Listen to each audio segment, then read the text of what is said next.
Hey guys, so I decided to make a quick chapters 1 through 6 review from last week of The Giver. This presentation, it's really important that if you were someone that was unsure about something or confused about something, that you are actually listening to this entire presentation. I'm going to try to explain it in a way that's going to make sense and going to give some connections between different things that you are hearing in The Giver. Biggest thing about these chapters that you need to understand is that there is a ton that we do not know and we do not understand yet about this society as the reader. So, keeping that in mind, I'm going to just start off with reviewing the characters. So, main character and protagonist is Jonas. Hopefully, you were able to identify that Jonas was, in fact, the main character. After looking at the quiz results, it seemed as if some of you, I don't know if you just clicked through the quizzes, which is what I'm willing to bet, but there were a handful of you that did not identify Jonas as being the main character. But Jonas is, in fact, the main character. His family, he has a father, a mother, sister, Lily, and I put Gabe there, although Gabe isn't technically Jonas's part of Jonas's family unit, I should say. So Jonas's father, he's a nurturer, takes care of babies. His mother works at the Department of Justice, and then his sister Lily, she's a little bit younger than Jonas. And Jonas, throughout these chapters, does get annoyed with her at certain points, which is pretty typical of a brother-sister relationship. And then Gabe is the new child that was possibly going to be released. And then Jonas's father, as a nurturer working with newborns, he decided to advocate and support the idea that Gabe should not be released yet and to give him a year to get him to the weight that he is supposed to be given to another family unit. Biggest thing about family is that you notice mother, father, Jonas the boy, Lily the girl. That's what a family is in this society. All right. We know in our society, families look all different ways, and they definitely don't always look like what this book sets up a family unit, quote unquote, to look like. So, friends of Jonas's, he has Asher and Fiona. Asher is kind of his crazy friend, kind of mischievous little boy, and Fiona is a girl that Jonas kind of starts to have a crush on in a few chapters from the beginning. So, chapters 1, summary. I just noticed how I put in different things in red. I have all bullet points. Like I said, I just tried my best to pick out the key information from these chapters. So then when I went to put this on the PowerPoint, that you have a quick reference of like what's important of these chapters. So I'm going to read through all of them, explain all of them. So Jonas is first introduced as an 11-year-old boy trying to find the right word to describe his emotions. So, or the right words, I should say. He lives in a structured community where rules are important. When I say structured community, I mean he lives in a community where people have to do what they are told. There are a lot of rules. People cannot break the rules. It is very structured, and there are a lot of rules. Okay. A pilot was released, which is a form of punishment. We find this out in the first chapter. So we don't know what release means yet. We just find out that this pilot that flew over a place that he wasn't supposed to was, in fact, released. There is also the telling of feelings ritual. Okay, a ritual is something that, if I can say it right, ritual is something that you do every single day. So some rituals that you guys might have with your own families at home is maybe you go to church on Sundays. Maybe you have a Saturday family dinner. Maybe you guys every, I don't know, thinking of holidays, every Halloween you have a tradition or a ritual that you do every single year where you read like a spooky story. All right. So the tellings of feelings ritual, the family unit shares their feelings and emotions for the day in the evening. So family unit, this means Jonas, his sister Lily, his mom, and his dad. So they have to talk about their feelings every night at dinner, or not really necessarily at dinner, but in the evening. Lily feels angry towards a new boy that was not following the rules. We find out that Jonah's father is a nurturer. As I said before, that means that he works with newborn babies in the community. Jonas feels apprehensive about the upcoming ceremony of 12. To be apprehensive means he's unsure. He doesn't know what to expect about this ceremony.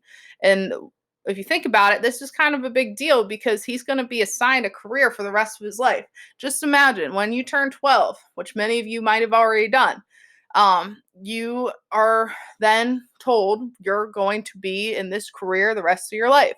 If you think about it, when you're like 10 years from now, you might not have the same interests as you do as a 12-year-old. So it's kind of intimidating to be not only not given a choice in what you can do, but be told at such a young age, hey, this is the rest of your life. Because I guarantee if somebody told me that I was going to be a teacher at the age of 12, I probably would not have been very happy.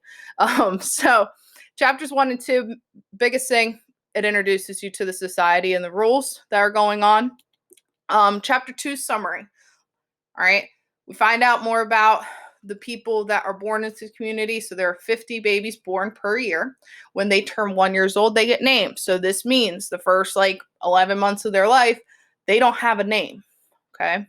Jonas's father gets access to the naming list because it's his job, and that's why he knows that this the new baby Gabriel is that in fact that baby's name. Jonas's father did not name him. That list was already created, and he just happened to have access to it. So in December, the children in the community are promoted to their next age. So think about it this way: it's basically like everyone's birthday is celebrated in December. Each age has its own responsibilities and privileges. If you think about it, in our society, that is true. That different ages have different responsibilities and privileges, such as when you turn 16, you get to drive a car. When you turn 18, you're legally an adult. But in this community, it's every single year, and up until the age of 12, different kids are given different responsibilities and privileges. The Committee of Elders, they choose the careers of children. So they observe the 11s all year long because they are quickly approaching the ceremony of 12. So the Committee of Elders, if you don't know what the word elders means, that just means a bunch of people that are much older. So basically a committee means like a group of people. So it's a group of older people that choose the careers of everyone in the community in the ceremony of 12. So after the ceremony of 12, age is no longer important. Right? Why would age matter when you are given your assignment or your job for your rest of your life? And also in this chapter, the idea of a comfort object comes up. That is something that kids in the community are given and have. If you think about in our society, everyone, kids have different comfort objects as well, whether that's like a blanket, a stuffed animal. The same thing happens in this community as well, in this world. So chapter 3, Jonas's father brings baby Gabriel home from the nurturing center.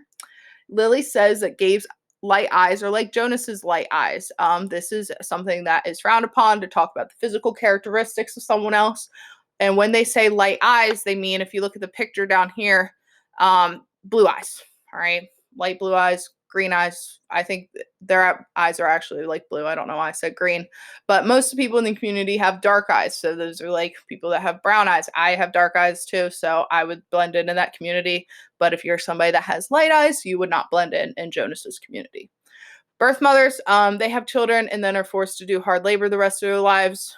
So they basically just have kids for a couple years and then they go do hard labor. Jonas recalls a time when the community loudspeaker reprimanded him by making an announcement that he took an apple from school. The reason why I included this one is because it's important to know that there is, in fact, a loudspeaker that communicates with people in the community when somebody does something wrong. Jonas, he took the apple from school because he saw the apple change. So if you look up at this picture, one thing that you might have not gotten from the book, if you got it, great. And if you didn't, that's okay too. The world is actually black and white. All right. Jonas is one of the only or few people that can actually see color. So when this happened, Asher, his friend, had no idea this had happened. Only Jonas did. So we know Jonas is kind of special. He looks different. He might feel like he doesn't fit in. All right. We'll learn more about that in the upcoming chapters. Chapter 4, Jonas meets Asher for volunteer work because, kids ages 8 to 11 must volunteer at different places.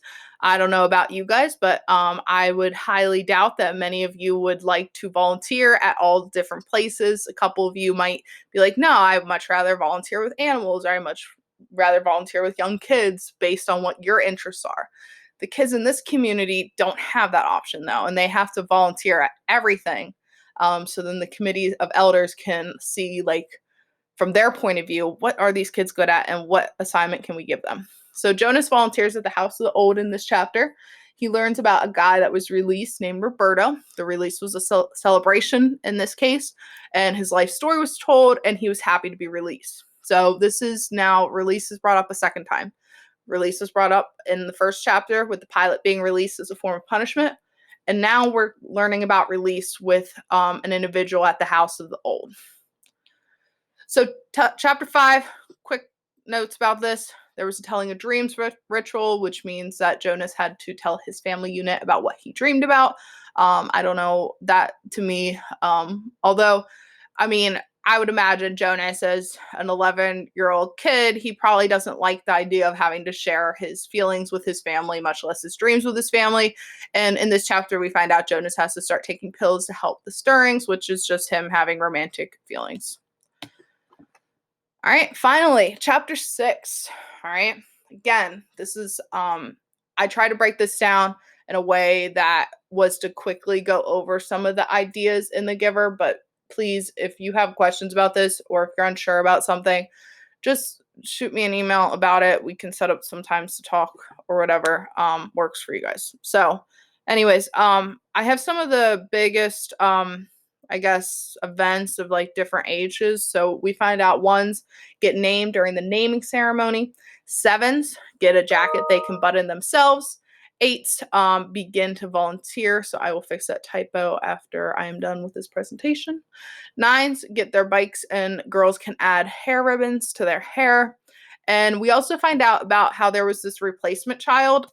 So basically what happened is that this boy, Caleb, got lost in the river, and his family unit was missing a boy, and therefore the community gave them, that family unit, a replacement child, also named Caleb. All right. There's also a ceremony of the lost when Caleb had died, that the community had chanted the boy's name. The same thing happened during the replacement child being given to the family unit. The community chanted the child's name again.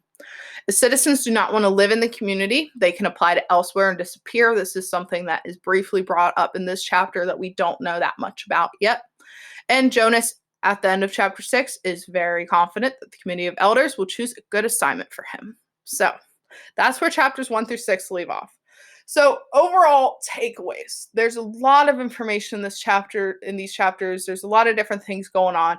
And if you think back to the utopia, dystopia worlds that we had done last week, I believe it was, or the week before, think about, what do you think this world is? Is it a utopia? Is it a dystopia? Again, there are many things we still don't know or understand about Jonas's community at this point. We learn that there are many ceremonies and rituals. So a ceremony is something like a formal event, and a ritual is something that you do continuously. All right.